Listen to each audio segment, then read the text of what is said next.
It is so lovely to be back with all of you again. So many of you met up with us last year in Trinity in absolutely horrendous weather. I don't know if you remember, it was like storms and gales and rain, and it was awful, but who knew what we were going to be at this year.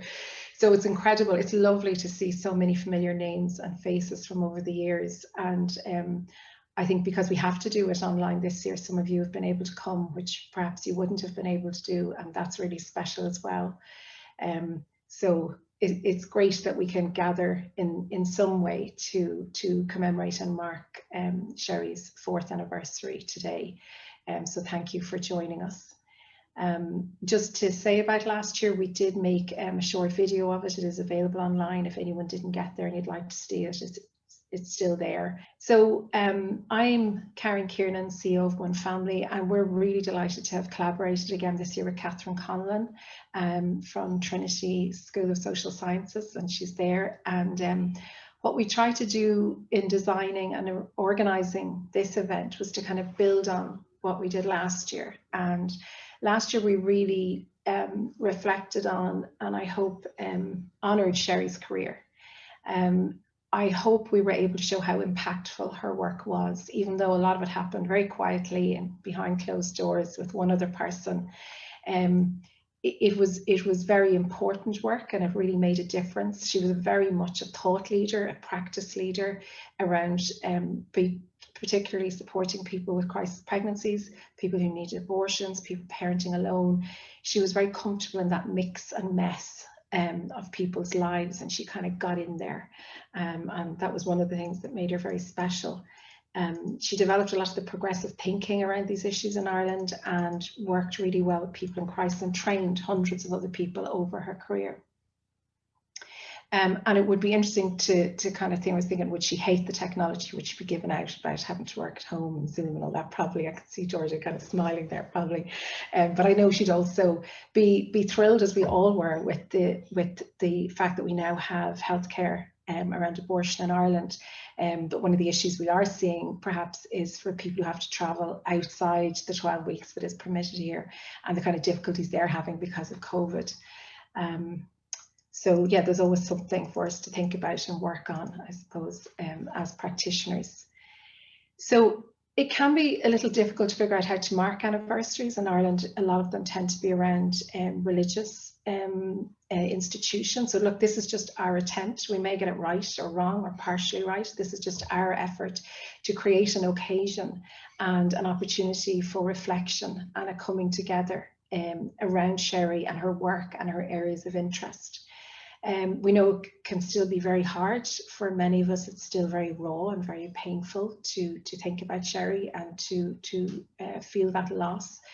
And we're in a time when nothing's normal. I suppose just saying that's all okay, and hopefully we'll all get a little bit of comfort and company this evening. And if we get that, we'll be really pleased.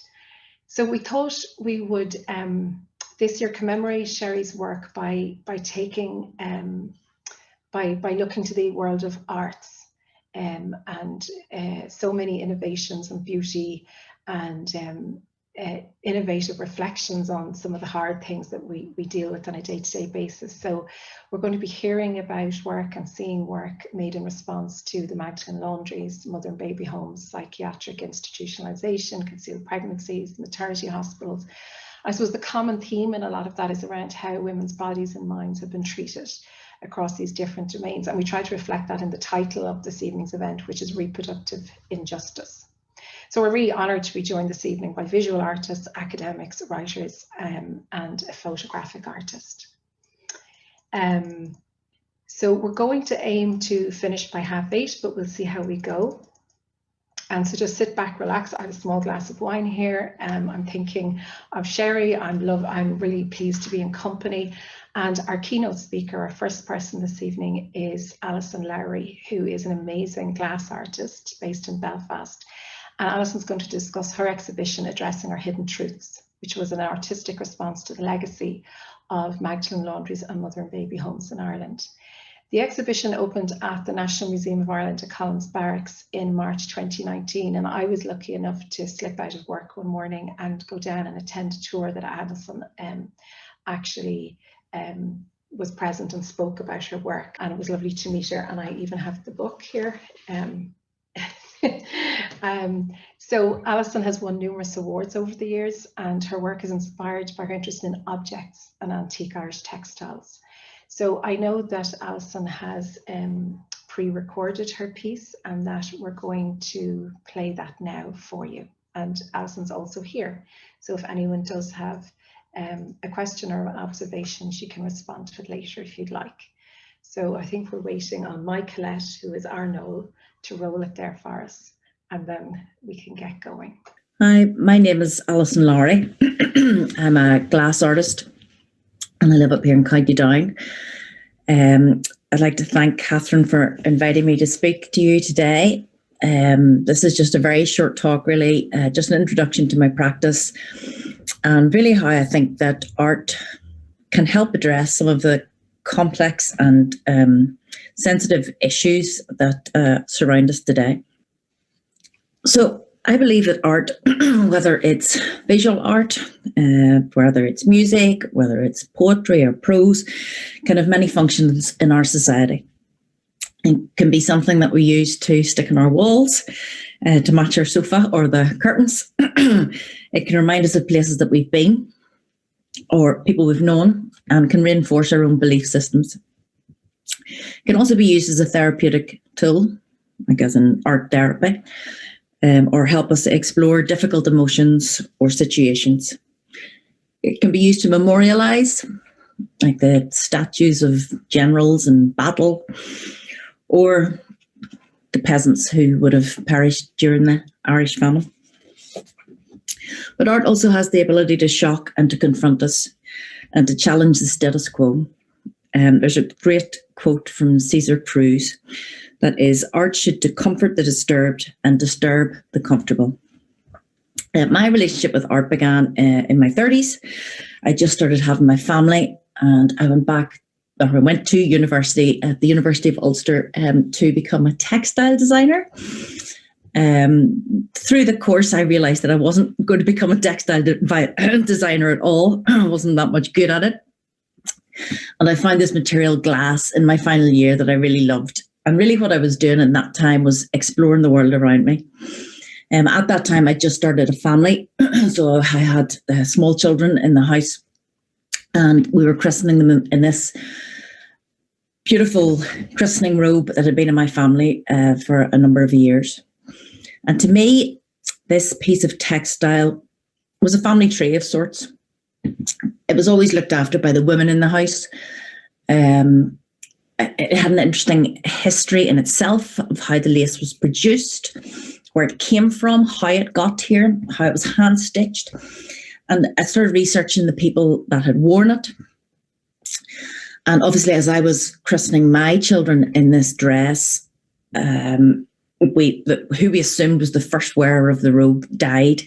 And then this piece of textile started to take on this similarities between the very start of life and the very end of life, all that fragility, all that vulnerability. And I knew I just really wanted to work with it in some way for my final year degree show.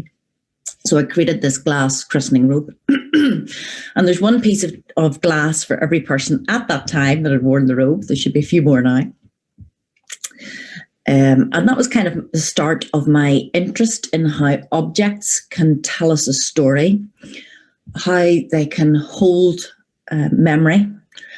And so I suppose it started off my obsession with clothing and the dress. These smaller works were also part of a similar time period. And as these pieces went into exhibitions around the place, what I realised was the way the viewers saw them and experienced them. They didn't necessarily view them as christening robes. And that meant then that they brought their own stories, their own emotions into play when viewing the pieces. And I thought that was really interesting. And it really made me think about how I could open up and use this motif to explore different aspects of our life. And around this time, there was the sexual abuse in the Catholic Church or in all of the churches really, was coming to light in Ireland. And I wanted to make some work that sort of started to explore what this meant and also put the survivors, the children, at the centre of it too. In 2015, I was approached by the Millennium Court in Portadown to create new work. And that was a really exciting thing to happen. It's a really big space. So it gave me the opportunity to make work on a much larger scale, which was slightly terrifying at the same time. And I decided to go back to the dress as a sort of a starting point, as a theme. I wanted to look at the issues in society that we all know that exist, but we tend not to be able to talk about them because we just don't have the words, the vocabulary. So things like domestic abuse, things like sexual assault, rape. And I started to explore these using the dress, using clothing as a metaphor. So this particular piece, A New Skin, was created in collaboration with Una Burke, who is a leather worker, and she made me this beautiful cape-like structure. And I suppose this piece was looking at the effects of sexual assault, of what it means to have to wear that, have to hold that inside you, have to go to court and front it up. You know, how do you armour yourself to do that? So I got to work within this exhibition with a lot of really interesting people. I also worked with Sherie, a performance artist. We decided to look at Cinderella's glass slippers and kind of turn them, that whole notion, on its head. The slippers, the shoes that we made for Jane to perform in, are really, really heavy. They're cast crystal. So there could be about maybe 4 kilograms each in each shoe. And we wanted to look at really domestic violence and how hard it is for women in this situation to escape the relationship. And we had meetings with Women's Aid. We found this really interesting statistic that it takes a woman to be assaulted 35 times before she'll report the assaults to the police. So Jane very bravely took 35 steps in these very heavy shoes. She had made herself this headdress, which described the fog that she felt that she was in when she was in a similar relationship, a similar situation. And this was a very personal and heartfelt piece for Jane. And the other work that was part of this original exhibition in 2017 was the home babies. While I was researching for the show, it came to light that in this mother and baby home in Tuam, there was 796 children presumed dead and buried in inverted commas in the septic tank in County Galway. And this story really, really shocked me. I mean, I don't think I really knew much about mother and baby homes. I live in rural Northern Ireland, and they were up here. They crossed the border, but I didn't really too much about them. And me, like probably a lot of people in Ireland, were extremely shocked by this development, that this has happened in our lifetime and under our noses while we all watched. So I wanted to respond to that in some way. So I made these 9 glass christening robes, and they were displayed. This is a different photograph that were off-site, but they were displayed in the Millennium Court in a very big, dark room, along with a soundscape of the children's voices being read out. Dr. Audrey Whitty from the National Museum of Ireland opened this exhibition for me and was so taken with it, she decided that she could see it situated in Collins Barracks in Dublin.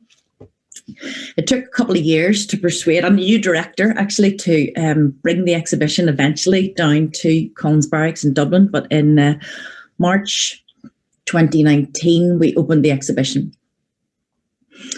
So new work needed to be made, created for the exhibition, and it's a completely different exhibition space than the Millennium Court was.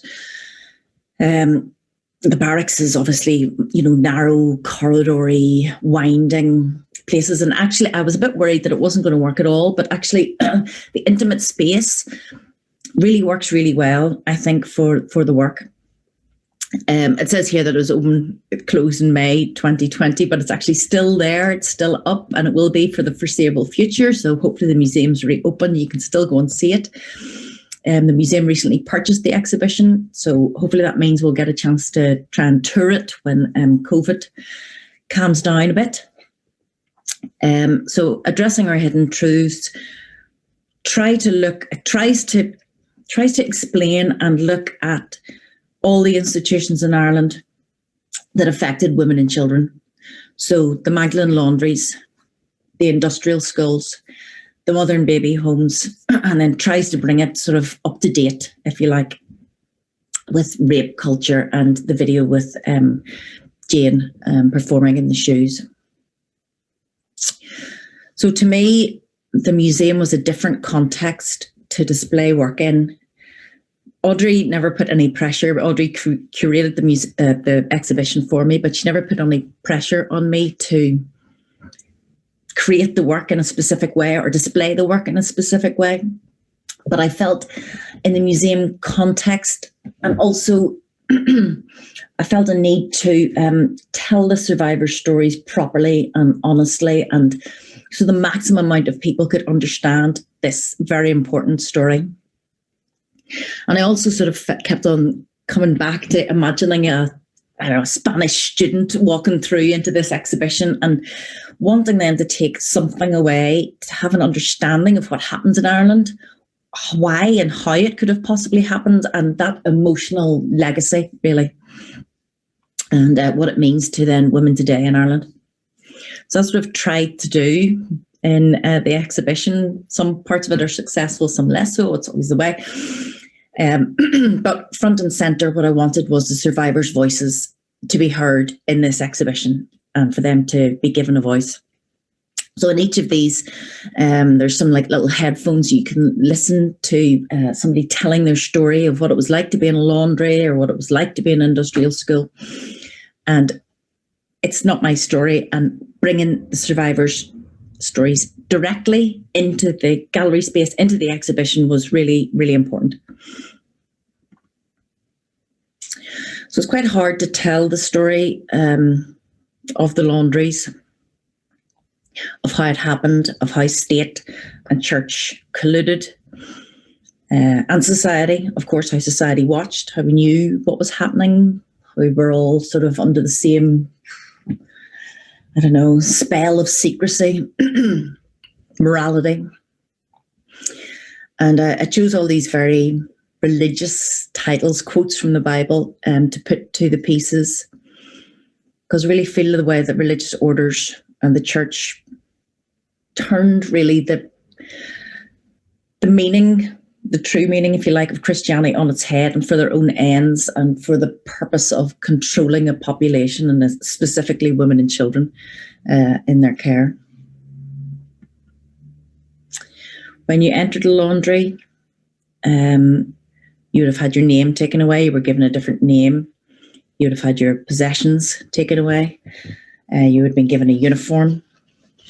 You were not allowed to talk to anybody. You were not allowed to disclose where you came from, why you were there. You were given a time to do everything, a time to get up in the morning, a time to pray, a time to work, a time to go to bed. You had no freedoms. And it was the same regime in the mother and baby homes and in the industrial schools as well, I suppose. And specifically in the laundries, there was this feeling of trying to wash away your sin. And when the laundries first started up, they were probably started up with the best of intentions, and that, they were taking women, destitute women, off the streets and giving them a place to stay and giving them a trade. But very quickly that seemed to dissolve into some sort of money-making and controlling scheme. And I find these are offertory bags, things, the plates that would have been passed in the pews in church for the money. And I just thought they were a really interesting shape and very telling. And so out of these bags, there are paper dolls spilling In this particular display, there are 10,000 paper dolls that were laser cut. And that's to illustrate the 10,000 women that are estimated to have gone through the laundries since Irish independence. In total, it was estimated that 30,000 Irish women went through the laundry system.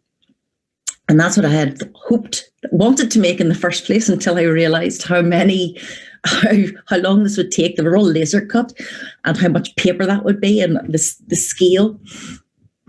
So I find this really interesting note. I wanted to cut them out of money to make that very obvious, the money making of this free labour of these women and children who were sent into the laundries, to make this link. And so I printed out these massive sheets of notes.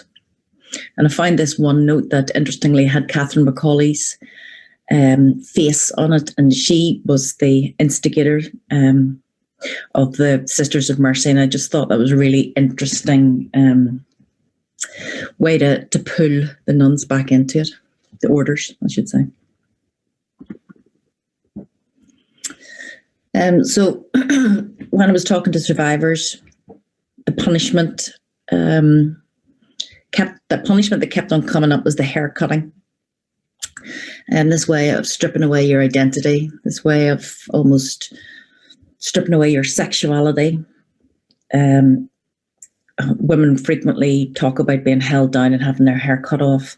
If they ran away, they might have been shorn right to the bone, so they couldn't have done that again after they were brought back, obviously.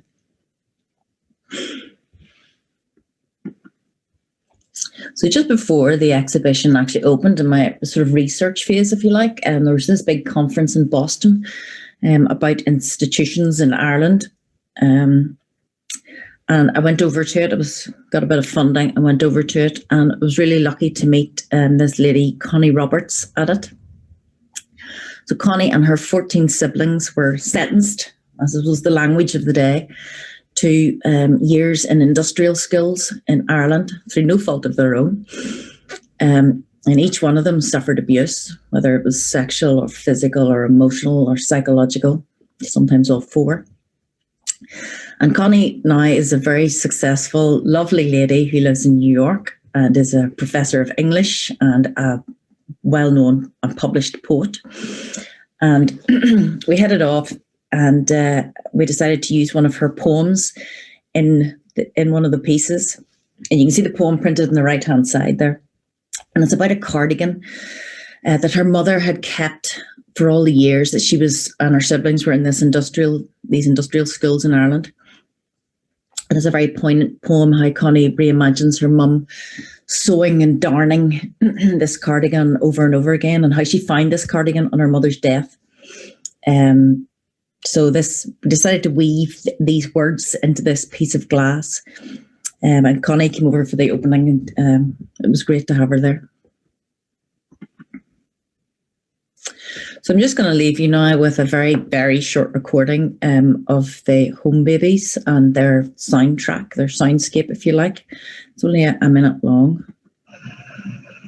Mary Egan, Michael Conlon, Paula Joyce, Mary Christina Kennedy, Bridget Hennigan, Mary Farshey, Thomas McDonough, Joseph Hoy, Sherie G, Teresa Conlon, Joseph Cole-Casey, Mary Kelly, Thomas Corran, Mary Burke. So I'd like you to thank you for listening to this talk, if we can get the words out. And thank you very much for asking me to do this. I really wanted to respond on behalf of all of us, and I know lots of you made comments in the chat to Alison about her work, which was just stunning.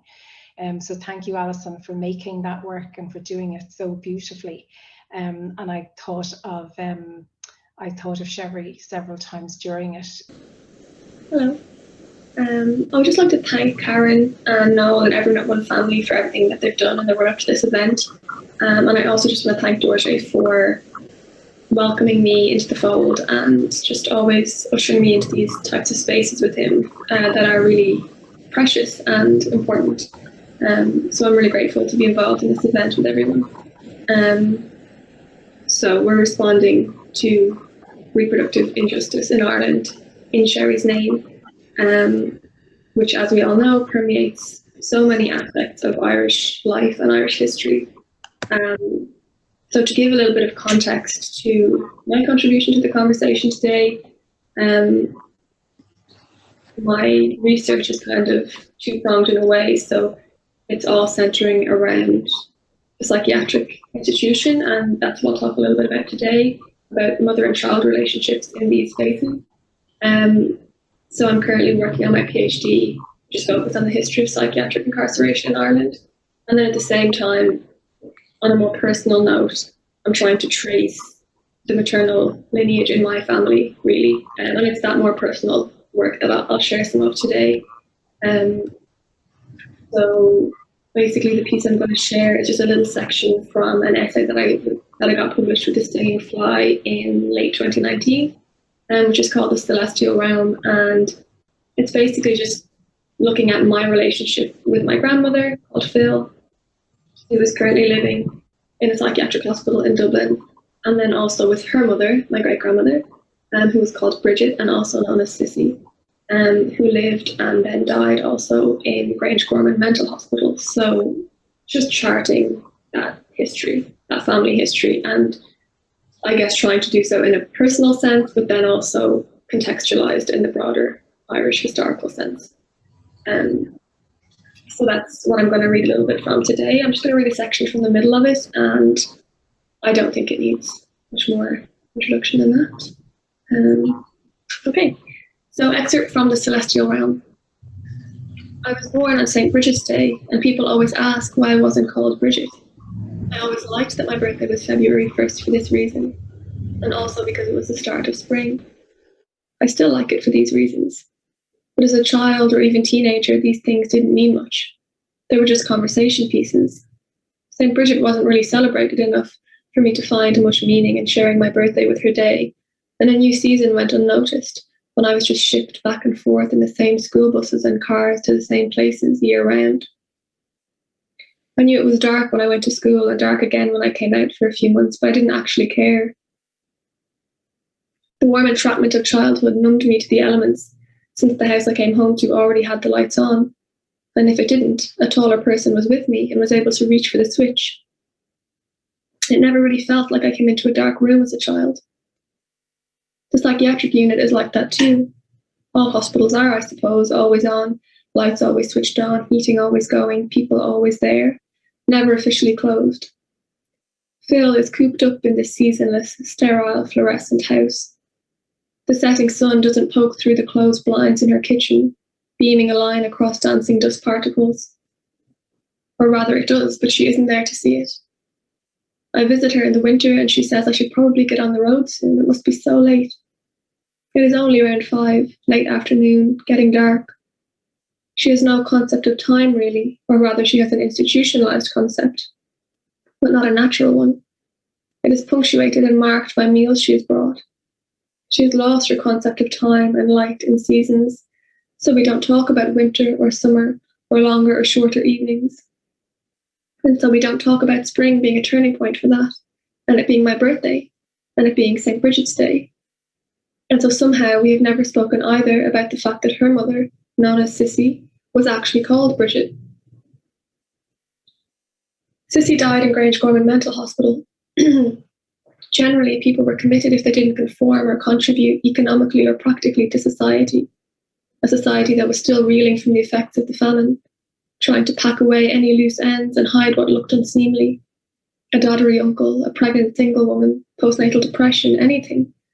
Modelling ourselves on the oppressor, put the outcasts in there and give the rest of us a job cleaning or building it.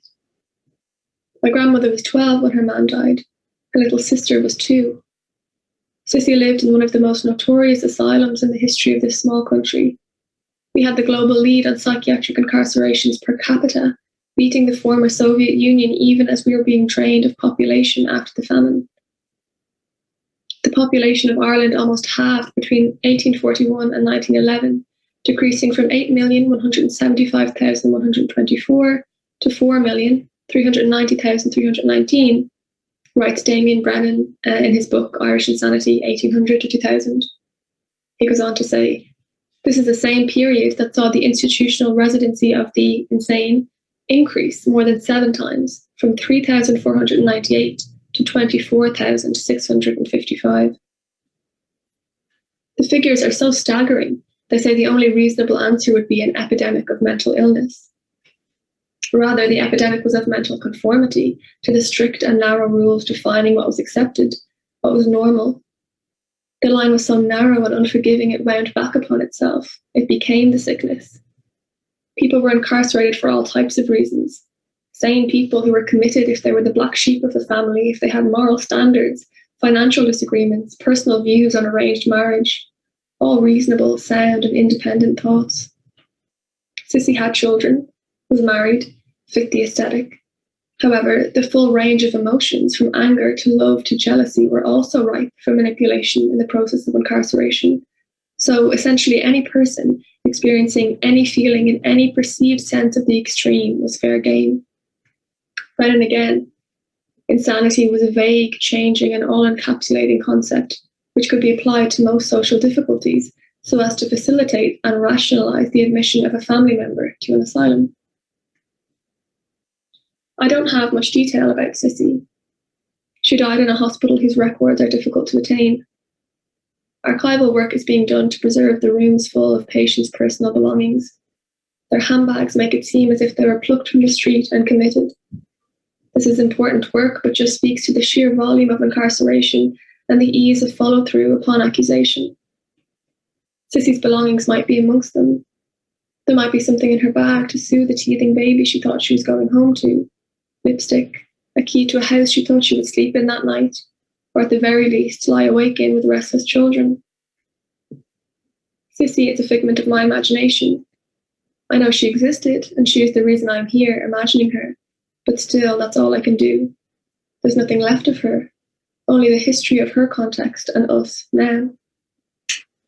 Becoming acquainted with her through a reading of the psychiatric history of Ireland is jarring. Her history and our present moment, clashing in theory but meshing in reality. Her baby is being hurt in the same rooms now. Female lineage in Ireland feels like a wet, mucky, bloody rag to cling to. It is steadfast, durable, it is tangible, the evidence exists, the stains of suffering are there, but there is no information. Whose blood is where? I have Sissy's long-form death certificate. I can run my fingers along the ink of the writing that says she died at Grange Gorman Mental Hospital. I can think of the fact that it was written in the building where she died. I can tell from the dated signature that it was written the day after she died, that she died on the 6th of October. The signature, qualification and residence of the informant, Catherine O'Donnell, inmate, Grange Gorman Mental Hospital. Inmate, incarcerated. Thank you so much, Molly. That was absolutely beautiful. And Molly, I'm so sorry I didn't get to introduce you for that piece, because that was really provocative and moving. I think you said you're doing your PhD at the moment from Galway, where you're working remotely and you're focusing on institutionalisation and psychiatric incarceration. And that was a very moving piece and well worth reading the whole thing in The Stinging Fly. And I live very near Grange Gorman, and it's very interesting to see the transformation that has happened, because over time there'll be up to 10,000 students in there. So it is a physical landscape that's, you know, changing quite radically, and future people won't even know perhaps what happened there. So thank you so much, Molly, for that. I'm delighted now to welcome our collaborator this evening, Catherine Conlon, who's going to speak to us next. And Catherine, of course, she's the director of the BA in Sociology and Social Policy, and she's also the principal investigator on a really important HSE study into unplanned pregnancy and abortion care, which is looking at how we are rolling out abortion care in Ireland. And as well as teaching, Catherine has a long research history going back a couple of decades. on working on abortion, crisis pregnancy, sexual socialization, and intergenerational relations. So this evening, Catherine, you'll probably be better at explaining this work than I will, but I know it comes from your PhD, and it's a very innovative collaboration with an opera composer. So thank you so much, Catherine, and we're looking forward to this. Thanks, Karen, and it's really lovely to be with everybody this evening and remembering Sherie. And as you said, Karen, lots of ways in which we know Sherie's work minded people. We're hearing the importance of that as we hear of all the harms and hurts that Alison and Mullally talked about there, that, you know, still kind of have legacies and resonance in Ireland today. So, you know, I talked from when we met last year about how Sherie was a really important and inspirational person for me in the very first piece of work that I did as an independent piece of research about women's reproductive bodies in 1993. So you know, this work, Sherie inspires every piece of work I do, and this is one of them. So I'm talking about a piece of work that I did called The Pregnant Box. And often I'm a social policy practitioner, which is not very glamorous. But when we do social policy research, practitioners, and in particular research participants, people we talk to ask us to tell their stories about their lives, they often say to us at the end of those research interviews in particular, that they hope our work doesn't, you know, gather dust on a shelf. And you can hear them saying that they hope our work will have meaning for meaning and potential for change. And over 20 years or more now that I've been carrying out research concerning Irish women's experiences of, I suppose, treatment of them relating to their fertile body and their sexual lives. One of the projects that I did during that time was on women's accounts of concealing pregnancy in contemporary Ireland. It was done in 2005. And when I began that work, I was looking at what did the previous research that had been done around the issue of concealing pregnancy. And a lot of that research had tended to pathologise women. And what I did was I went out and I used what I called a cultural sociology approach. And I met with women who were recently, you know, within about the last year or so, had concealed their pregnancies and given birth. Many of them had become, you know, mothers and were now parenting their child. One of the women had placed her daughter for adoption. And when I was interpreting their stories, I argued, you know, really these women carried their pregnancies differently, really for reasons shaped by social and cultural processes, particularly ways in which they were judged for having been sexually active at all, for having been sexual beings to become pregnant, and they were hiding their pregnant bodies, or because of ways in which they would be judged and denigrated for being mothers. And when I found that I went to write and talk about these women and presented my understanding of what they had told me in formats familiar to my discipline, which would be written research papers or research reports, a PhD thesis, academic papers or conference papers, what I often heard people back were making comments or asking questions that I heard where they honed in on the individual woman and what she had done or had been doing, and asked how could she not know, or how could she have proceeded in that way. And what I heard in their questions was their tendency to reinscribe those women as pathological, even as I was trying to demonstrate their stories as carrying their pregnancies differently. And I felt that the two-dimensional written formats that were familiar to me or available to me were incapable of carrying the meanings that I had heard from the women as they told me in their embodied tellings when I met them to do the research interviews, about what their pregnancy and their concealing their pregnancy had meant for them and the meanings they attached to it. So what I tried to do was to find a format for telling the analysis in a different way, in a way that I thought could possibly carry those meanings. And I looked to creative arts practice as a place or a means by which the work could be translated into a format that might carry those embodied meanings with them, where I found my words never could. And there was a creative arts practice research theme in Trinity College at the time, and I went there and I told the story of my research, and I met Evangelia Rigaki, who was from the School of Music in Trinity College. She's a Greek music composer and she works through the medium of opera. And she listened to my story and she said, she's a very animated woman, and she just said, "Catherine, we will make opera." And I said, yeah, you know, I went with that. And so Evangelia took the story of one of the women who I called Eileen, not to use her own name. And Eileen conceptualized a performance that comprised 7 miniature operas, each of one, or sorry, Evangelia conceptualized out of Eileen's story a performance that comprised 7 miniature operas, each of 1 minute duration. And those were written for 1 audience member at a time. And the opera was to be staged in a specially constructed confession box. And the audience member would sit in the central chamber where the priest would usually sit in judgment. And on one side, a soprano sang the librettos that were written using words spoken by Eileen in her interview.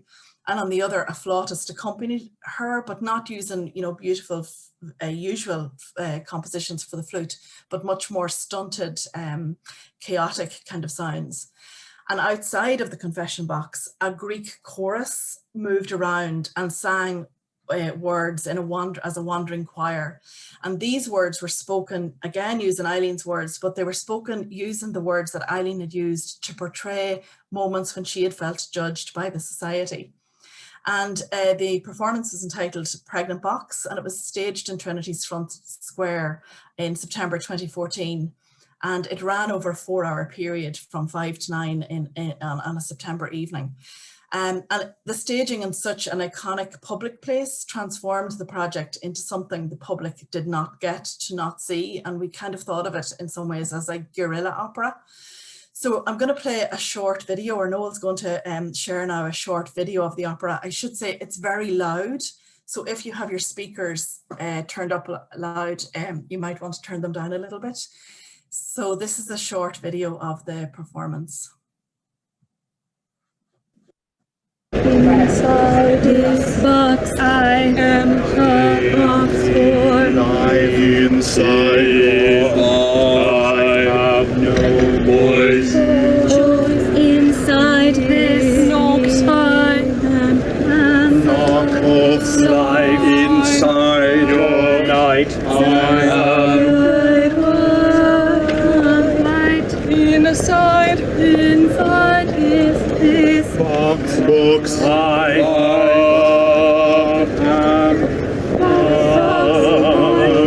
life, life inside. your box. I have Voice or choice. For Monday and Tuesday, I cried.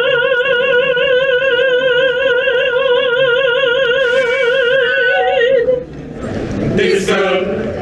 Oh, this girl isn't. Oh, this girl has to see. She isn't happy. Oh, this girl has to see a social worker. Oh, this girl had a one-night stand. Oh, and this child isn't. Oh, this child isn't her partner's child. Oh.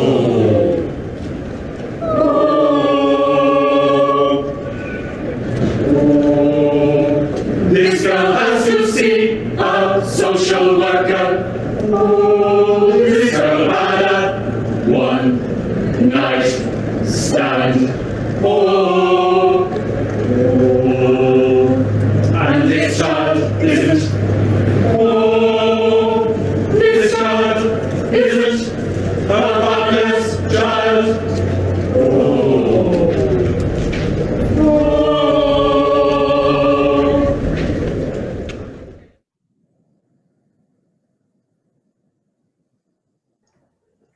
Wow, thank you, Catherine. That was amazing and so different. You know, you were able to present something so differently, as you say, from your from your PhD into something very three-dimensional. And I've certainly never heard of anything like opera explaining concealed pregnancy, but you could hear it, the shame, the judgment coming through. So thank you so much for sharing that with us. That was really great. It's a really diverse range of work, so thanks for contributing to that. I'm really delighted now to welcome our next presenter, who is Una Mullally. Una is, of course, a journalist with the Irish Times, a commentator on Irish life and society, an author, and a broadcaster with a new podcast called United Ireland. So we're delighted that Una is going to share some specially written work with us this evening for this event. Thank you. Hi, thanks for having me. I was very inspired last year after the event for Sherie in Trinity, and you could really feel her legacy emanate from the people and the conversations and the ongoing work. And there's a lot of thinking happening at the moment around remembrance for obvious reasons. So this is a poem about remembrance that I wrote for this occasion, and it's for Dorje. How do we remember, and what's in the cave? What are your little rituals to keep going? I can't do the performed profundity anymore, even though I participate in it sometimes and have even instigated it once or twice. But when I do it, it's okay. It's only when it gets diluted by melts. This happens a lot. That's why it's only the memories we have that we don't share that are the truest. That's the remembrance. These images that go on in our minds, I don't even know what they are or how they're formulated. Are they images even, really? And how does my mind see inside my head? And how are they generated? Maybe they're just ideas about what happened, how you looked. Ultimately, it's how you looked to me, not what you looked like. That's the thing with the mind's eye. I want to hold on to everything you taught me and put it out into the world, through my fingers, as though they're little puppets with you somehow pulling the string. Or at least imbue me with something. There's so much death happening. There is so much underground. And they excavated some of it and put it in a report, but it's clearly lacking. And the reason it's insufficient is because a lot of people just don't want to go deep.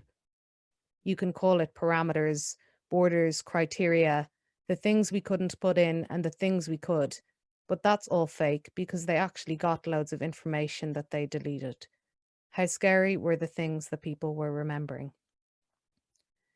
I lit a candle in honesty and then you just copied it, and it's not the same facsimile. When I was a child, graves were like little beds to me. The coloured gravel, little crocheted knots on throws. People buy weighted blankets now because of all the anxiety, and we're all on some spectrum anyway. Multiple spectrums, prisms really, so that makes sense. With the sticky up pillow headstones, and why is it that graveyards are depicted as haunted, spooky places, when really I've always found them quite calming and nice, and I think most people do. Of course they're sad. You wouldn't have a party in them, but there's something very real about death being all around and being in it, rows of it, the bunk beds underground. The air is clearer somehow. I remember. It's like the cold. My friend Dahi says he likes the cold because it reminds him of where the edge lies and the sufficient limits of his form. He wrote that in a letter to me sent in January because he remembered. The loss that's happening is not things. If all you're remembering is nights out that you've lost and not actual people, then I'm sorry, but I find it hard to care. Stop trying to legitimize trivialities and say they're relative because they're not. There is no equivalent to someone gone forever. There is no comparison to that. Do you not understand? Jacques Cousteau made this documentary about Sipadan Island in Borneo, where there are catacombs of turtle shells. Cousteau said that the turtles would go there to die peacefully, and that's the story I tell everyone about when I went diving there, but it's not the truth. The cave network is complex, and turtles get lost and can't surface to breathe. The man who taught me these things grew up on the sea and fished using a large piece of bamboo he'd submerge below the surface and put his ear to it and listen for shoals. He would not show me how to share a regulator if I ran out of air, because the last person he showed how to do that in an emergency ended up needing to use it, panicked, kept the regulator, and her husband died. Things happen when we take air for ourselves. I was too scared to go into the cave anyway, so I didn't see it for myself. We're in this labyrinth now, but somehow it's easier to remember you, not here anymore, than it is to remember myself. You got Pompeii'd in my mind, but I'm still here, leaking lava and throwing up rocks and forming atolls that look very irregular and not like real places. And now I want to know why we remember. Maybe you're the anchor and I have to keep putting my ear to the bamboo and hearing where you are, because I don't know where to go to feed myself because you used to make the dinner, and I don't know how to learn the knowledge that you accumulated. And I know some of it is still here, but I'm worried my interpretations aren't right, so the result will be something you never intended. But then it's not about carrying out what you already did. It's the finger puppets. I am your franchise, and they all look the same but different. I want to remember everything and then forget it all. I'm concerned about the clouds coming too far down, because I think I can only remember you in the open. There's something about a vista that makes you consider your life. There's so much death around. And what if the spirits get trapped here because no one saw them go, and they have plenty of unfinished business even though they're old? It's never anyone's time. And we can talk plenty about energy flow, and the evaporation of one comes down in the next shower, but I'm struggling to see if that's the case, because I used to think life was a series of accumulations, but then why do so many reductions keep happening? Minus time. Maybe being a ghost is like being at a talk about yourself, but you're stuck outside the lecture theatre, enraged about the inaccuracies, the wrong end of the stick, and you can't get inside because there are these things called doors, and you go in and out, and sometimes they just close and lock, and that's the end of that. But if you are good enough, and I mean really good, a good soul, you'll live longer than we ever survived. If you leave enough, there is no igneous characteristics. Ignore the lava I was talking about earlier because it's all just sedimentary. The layers, stacking us like bunk beds. Multi-mattress universe, and you are the P. And even if we think we can't feel you, you're there, so we can. There are so many woolly circumstances around care and loss, and I'm not quite sure what to make about them. I keep thinking of the nursing home in Donegal where the Red Cross evacuated the residents at the start of April because the staff were concerned about a potential outbreak. It's like, why didn't they do that everywhere then? Or if the Irish rugby team knows how to get around it and get on with their lives, maybe they should share that information. The thing is, we do know. It's just another thing some people don't want to face. The things we know, behind the high walls and cast concrete buildings, headstones in and of themselves, I suppose. I hate to think of what memorializing the government is considering right now, of anything. Maybe there is a subcommittee, and someone privately has a secret Pinterest board they keep adding things to. Here is a digital rendering of a headland on Sorbratton, which makes the island look cleaved in two to memorialize the mass murder there a decade ago. Here is the very impressive memorial to the murdered Jews of Europe. Is it tombstones or concentration camp cabins? I don't know, but it's very moving. Here is the Vietnam Veterans Memorial in Washington, D.C. They basically just engraved everyone's name in black granite, which is simple but effective.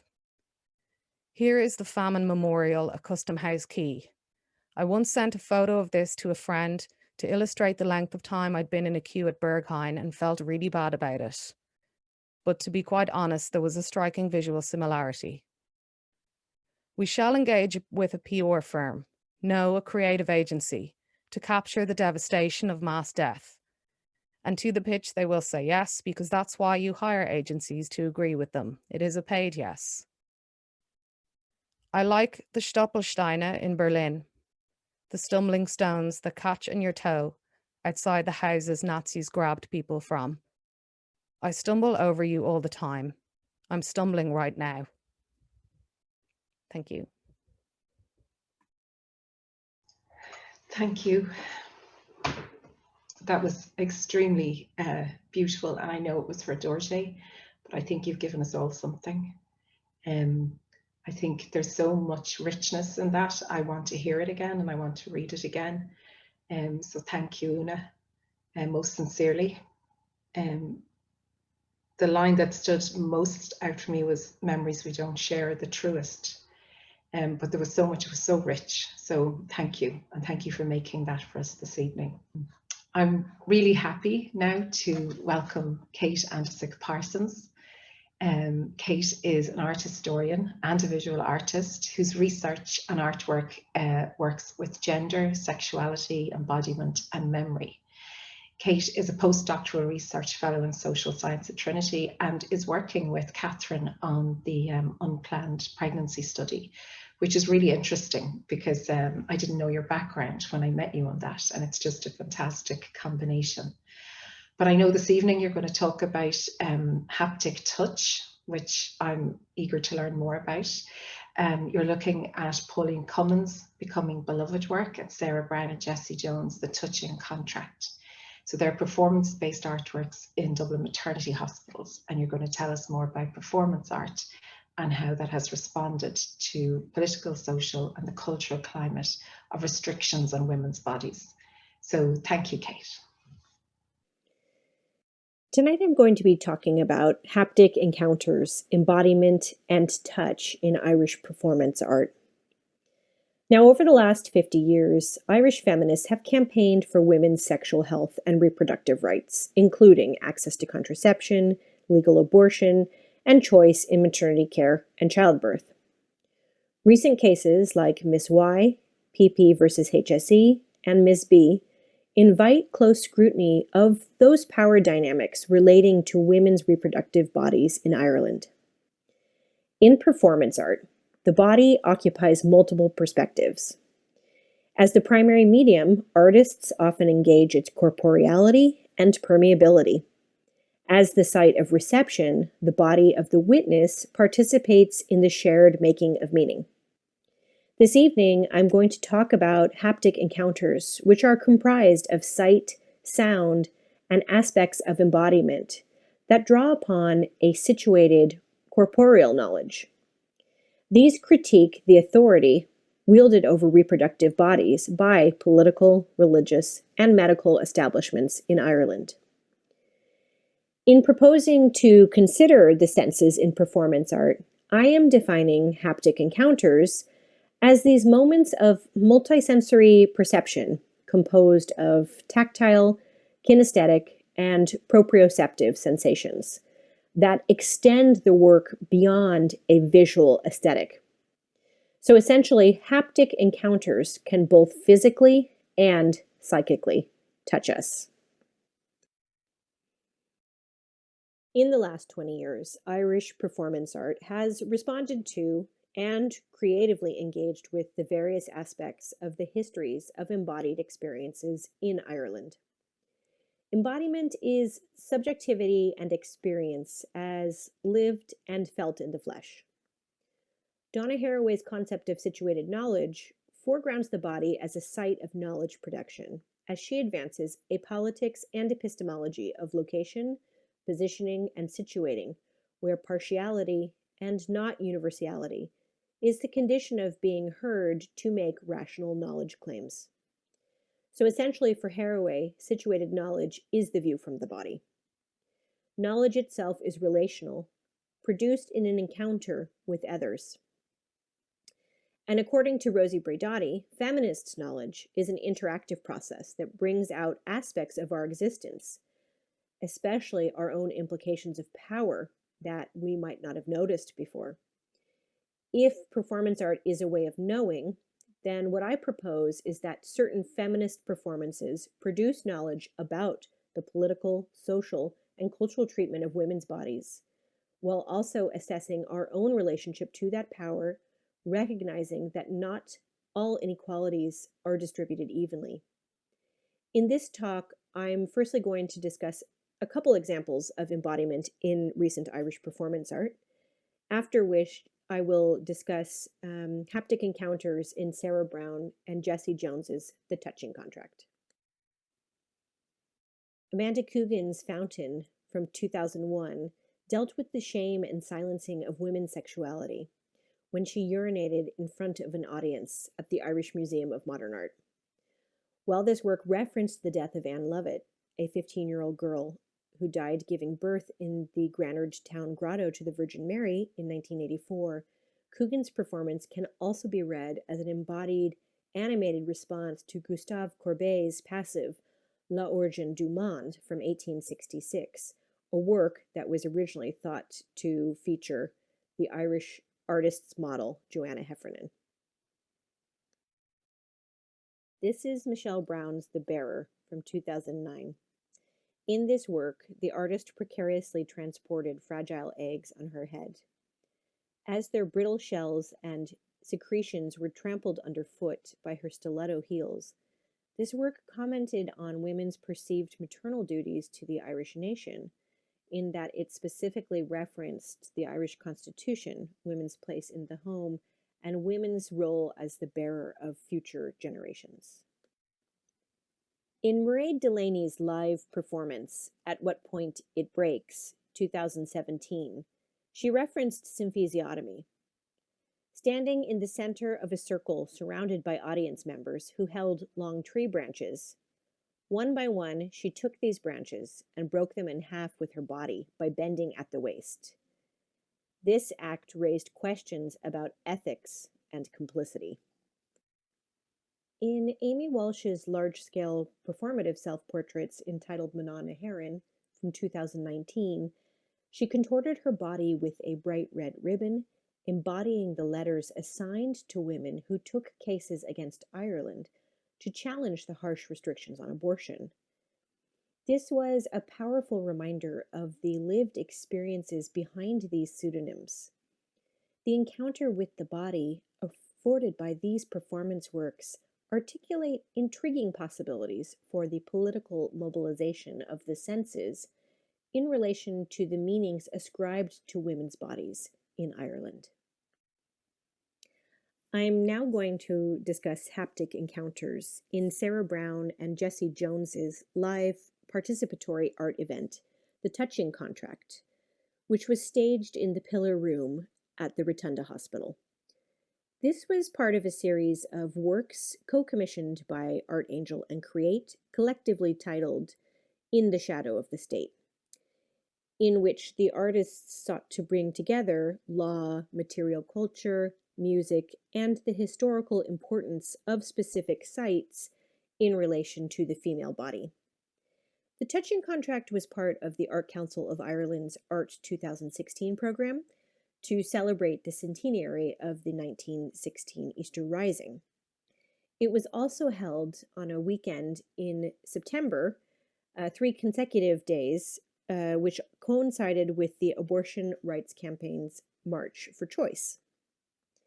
So this work took place in 2 parts. The first was a signing of a legal contract, which had been drawn up in conjunction with feminist legal scholar Mairead Enright. Participants were invited to read and sign the contract, which outlined the possibilities of touch and subsequent feelings that might arise in the course of the performance. After consenting to participate, the contract was brought to a table, where it was placed into an envelope and affixed with a seal that was embossed with a simple triangular shape. This was handed back to the participant to hold on to. Once this was completed, the group entered the Pillar Room, where a triangle sounded, and participants fell silent. 7 performers, dressed in light blue clothing and white shoes that vaguely referenced hospital staff, engaged participants in a series of gestures and actions. The participants' bodies were impelled around the space under the nonverbal guidance of the performers. Now, some interactions referenced medical visits, for example, the taking of a pulse or listening to a heartbeat, 2 different types of touches that listened to and felt the body. Others were made to hold out their arms and legs, and they were briskly frisked, referencing the touch of law enforcement. Though, in the site of a maternity hospital, this probably alludes to how women's bodies have been treated with suspicion and perceived as a risk to themselves and to their unborn children. The performers held earbuds to the ears of some participants, and one woman was blessed, referencing the interference of Catholicism on women's reproductive and sexual health in Ireland. Towards the very end of the performance, we were arranged in a concentric cluster, each extending an arm to touch the person in front of them, standing motionless. Each of us was then touched gently by a performer and led from the circle. Before I exited the pillar room, a performer and I warmly embraced, our bodies briefly pressing together. Returning to the room where we had signed the contract, the homely smell of hot buttered toast and tea was waiting, triggering for me a strong sensory memory of the first food and drink I consumed in that very hospital after giving birth. The staging of the touching contract in the Rotunda probed how women's bodies have been historically defined by patriarchal medical discourses. Founded in 1745, the Rotunda was the first lying-in hospital in Europe, at a time when the developing practice of male-dominated obstetrics was discrediting the embodied knowledge of older traditional midwifery practices. Advancing essentialist ideas about the inherent weakness of women in childbirth, they implemented strict rules about birthing bodies, such as time restrictions on labor, delivery positions, and the use of forceps when not fully dilated. The performers held their hands in a triangular shape, framed their mouths, and exposed their teeth, then making rapid clicking sounds, like an animated vagina dentata. When the triangular-shaped hands were held over the pubic area, it evoked gestures like that of the Sherie, a figure with an exposed vulva thought to represent the continuum of life-giving, death, and renewal. In referencing the subversive folklore of the vagina dentata and the Sherie, the touching contract advocated for a knowledge and power found within the body. Sound in the touching contract also facilitated an experience of the body through its surface and interior. When the loud reggae music of Inner Circle's Sweat from 1992 blasted out of tall speakers, the repetitive lyrics, and you'll forgive me if I don't sing them here, "Girl, I just want to make you sweat, sweat till you can't sweat no more, and if you cry out, I'm gonna push it some more," took on different meaning when it was cited in the hospital. The song was an earworm, its sonic touch resonating through the body, triggering certain stimuli that prompted a proprioceptive awareness of how the body moved to the music. As Laura Marks proposes, booming music can produce a haptive sound that inhabits our chest cavity, moving the body from the inside. Now later, I experienced this song as an intense cognitive itch, which is the phenomenon in which certain properties of music, like simplicity and repetition, can excite an abnormal reaction in the brain, leading to this need to scratch the itch by singing or playing the song repeatedly in the mind. Unable to escape the maddening replay of this irritant inside my head, the lyrics were disturbing as I wondered about their meaning with regard to women's bodily encounters with the state.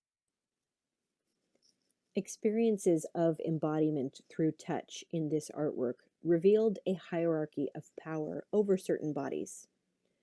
As participants were subjected to different experiences, they also witnessed others being touched. Bound up in this was that anticipation of contact between bodies.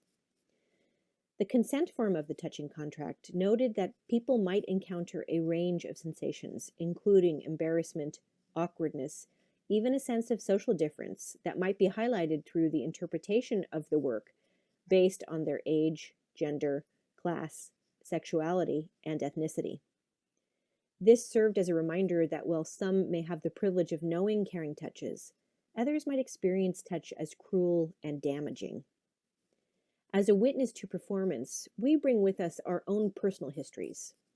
I found myself recalling my experience in the Rotunda 8 years earlier when a doctor performed a non-consensual membrane sweep that resulted in traumatic childbirth.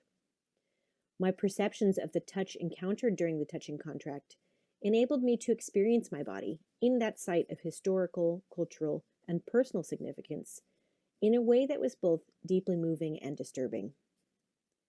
Though haptic encounters in performance art begin with one's own bodily experiences, they also comment more widely on the socio-cultural aspects of touch.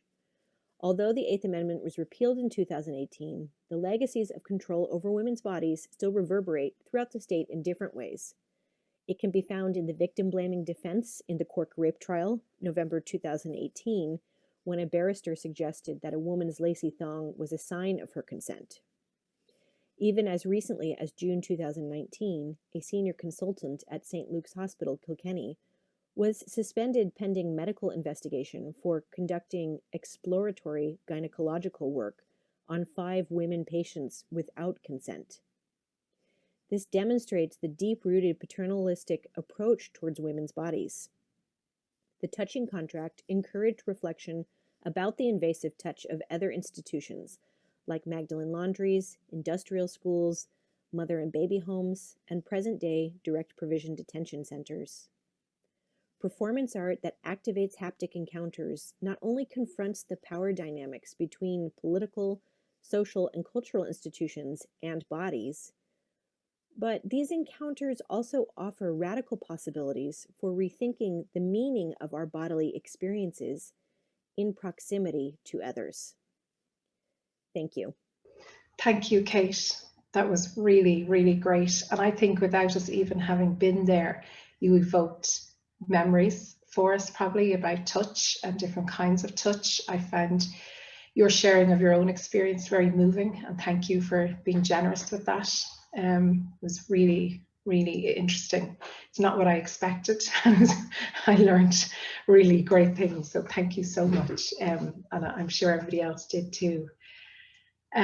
So our last speaker this evening is Dorje de Burgh, who, as we all know, is Sherie's son. And Dorje's most recent work, called Dream the End, tells the story of his and Sherie's relationship and of her illness and her death. This work led to his selection for the Futures European Photographic Mentorship Programme and his first solo exhibition in the Mermaid Art Centre. In addition to being presented at Unseen Amsterdam and selected for inclusion in the Palace Project's periodical review of Irish art 2019. Dorje is currently an artist in residence at the Dark Room in Stoneybatter and a recipient of the Arts Council Next Generation Award for this year. So I'm sure many of you may have gotten to see Dream the End in Dublin Castle or in Bray, and it was quite amazing, very sad, very beautiful, very challenging, very sad. Dorje kindly met me and told me more about the work and helped me process, I think, my own feelings about it and about Sherie. So I'm wondering, Dorje, would you tell us a little now about what that work has meant to you in your own process of grieving for Sherie? Yeah, of course. I mean, we chose between us, myself and Karen, not to actually show the work tonight, as it's kind of a different context. But yeah, absolutely. I mean, photography was one of the main things that Mum kind of handed down to me, along with books mainly and cinema. And as she was sick and dying, I was making photographs really for myself, not with any plan in mind. But following her death, I found this extraordinary box of photographs that I hadn't known existed, that were from her time of making images and being involved in the art school in Dunleary, which I would subsequently study in 40 years later. And they depicted a life and a woman and a person that I didn't know, that was kind of the Sherie before I was born. So it kind of presented itself as a possibility to make what I kind of look on as a duet between us, about love and about photography and about death and about loss and about grief. And it's been a strange experience. It's been wonderful in that it seems to have had some resonance in the world, and has kind of taken me some places with photography that I didn't think I would possibly go. And it's kind of beautiful that myself and Mum are still doing it together in some shape or form. it's amazing, and you responded to that, Dorje, to that opportunity and what she left behind. And I know for people who may not have got to see the exhibition that you're working on a book. I am. Unfortunately, I was hoping to have it here this evening, but I had to send it off to London, unfortunately. But yeah, I've just completed the first run of a dummy kind of practice run of a production of a book of the work. So that will hopefully have a life in the next year or so. And will be available for sale. Hopefully, yeah. In some shape or form. Yes. It'll be quite expensive. But it'll be stunningly beautiful and worth every penny. It's been a really lovely experience putting it together, and I think the book will finally, in some shape or form, close this chapter. Yeah, and it's a chapter you're sharing, and it helps. Yeah, no, like I say, the plan was never to make work from the photographs I was making when Mum was sick, but the serendipity of how it's all progressed has really served a huge role in me kind of wrapping my head around what I, at the time, certainly as I was making the images, I didn't think I was going to be able to wrap my head around. Yeah, and that's what art is able to give you, and then we can respond to your work, and it can help us too. Yeah, it's been lovely. I kind of, when I was finalizing the work, I did, the idea was to kind of hold back somewhat on the specificity of the story to a certain degree, and to open up some kind of space that was offered a general space in between myself and the viewer to occupy as regards grief and loss, and it seems to have done that. It's been really wonderful.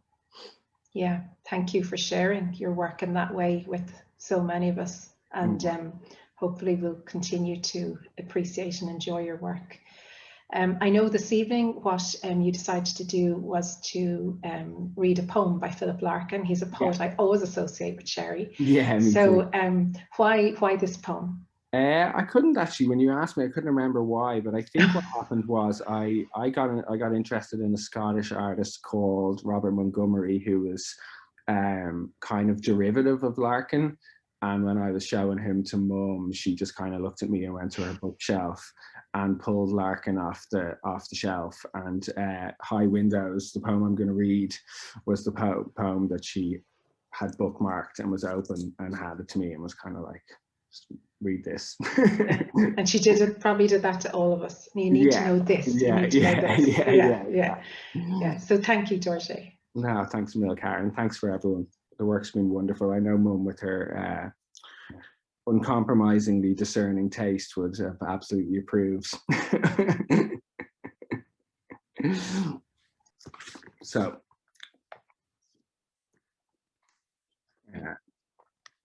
High Windows by Philip Larkin. When I see a couple of kids, and I guess he's fucking her and she's taking pills or wearing a diaphragm, I know this is paradise everyone old has dreamed of all their lives. Bonds and gestures pushed to one side like an outdated combine harvester, and everyone young going down the long slide to happiness endlessly. I wonder if anyone looked at me 40 years back and thought, that'll be the life, no God anymore, or sweating in the dark about hell and that, or having to hide what you think of the priest. He and his lot will all go down the long slide like free bloody birds. And immediately, rather than words, comes the thought of high windows, the sun-comprehending glass, and beyond it, the deep blue air that shows nothing and is nowhere and is endless. Brilliant, thank you. And thanks for participating. We really appreciate it, Dorje. It makes it very special to have you part of this event. So thank you. And as you would have seen there, we shared some photos of Sherie from over the years. Which it's just part of the language really of your family, and it's lovely for us who didn't know her when she was young either to be able to see those, and I know there's lots of people watching who have memories of those photos, so thank you. So So I'm just going to close this evening by telling you a little bit about One Family. Like last year, what we did at the event was we launched a memorial fund in honour of Sherie, and we really appreciate the really positive response that we had to so many people who donated. And we, because of the pandemic, we weren't able to spend that funding, and we're going to spend it this year. And what we're going to do is what happened for parents and the families we work with last year was that huge problems emerged during the close down, and those problems continued in waves, and we worked very hard to respond to them. And anxiety levels were very, very high and are still high amongst parents. And we were able to get additional funding to do 20 extra hours of counselling a week by telephone, because all our services went to telephone or online overnight, which has been really great. Our staff have worked flat out during the entire pandemic, and I'm really proud of them. And what we'd like to do is, we're hoping that some of you may be in a position to donate to the fund, and what we'd like to do is spend that money this year on maintaining the additional 20 hours counselling a week. The funding from last year came from Tusla, it's ended, but we'd like to continue it. There's a massive demand, we have a huge waiting list. Be very practical. It'll be very close to Sherie's heart, and it's what she would have been doing if she were still with us. She'd have been on the phones supporting people, which she did anyway. But within the context of work, it has been working really well for people. So that's what we'd like to do. So I'm just going to say some thank yous, which is always the nice part. So I want to thank so much all of our speakers, Alison, Kate, Molly, Una, and of course Dorje. A very special thank you to our collaborator Catherine Conlon, and a huge thanks to our colleague Maeve from the Trinity Research and Social Sciences Hub for all their work, enthusiasm, expertise, and thanks to Noel Arend for working so hard in the event for One Family. I want to say a huge thanks to all of you. We didn't publicly promote this event. It is around a community of people who are connected to Sherie and to her work and to her family. And we really appreciate you staying connected and attending tonight. It means a lot. I know there's also a lot of staff and board members from One Family here, so a huge thank you to all of you for the work you do day in, day out for families.